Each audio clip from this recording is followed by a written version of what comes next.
В областта на социалната политика намираме за недопустимо в 21 век в европейска държава, в сърцето и на кръстопътя на Европа, да съществува недостъпна жизнена и архитектурна среда за хора с увреждания или пък дефицити на лекарства, медицински изделия или помощни средства. Получихме молба от Съюза на хората с увреждания, които ни помолиха да излезем и да ги подкрепим, и ние наистина смятаме, че при 4 милиарда, които по принцип отиват към хората с увреждания, те не си разпределят правилно, отново се крадат средства. Никой не е искал да се роди болен.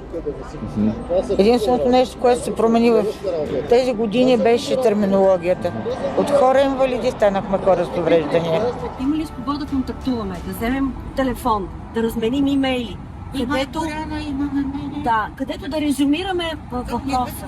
Така че бихме могли наистина да разменим контакти и Няма проблеми на разположение. Слава Иванчева трябва да бъде освободена, защото това, което се случва с нея, беше скалъпено, уредено, нагласено.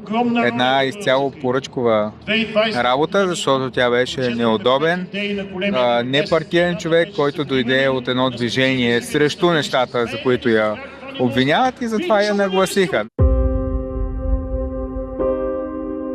Има едно прословото дело за хората с къщи за гости, но не тези, които ги направиха къщи за тъщи, а тези, които действително работят. Да отидете за час-два, да подкрепите нашите събратя, които с труд, с риск са решили нещо да направят за родината. Днес от 2 часа тук върви едно дело, в резултат на чието решение и развитие има опасност над 300 семейства да загубят къщите си за гости. партия Величие, която застана за нас, за едно от делата и успя да обърне нещата. Съдиите гледаха по друг начин.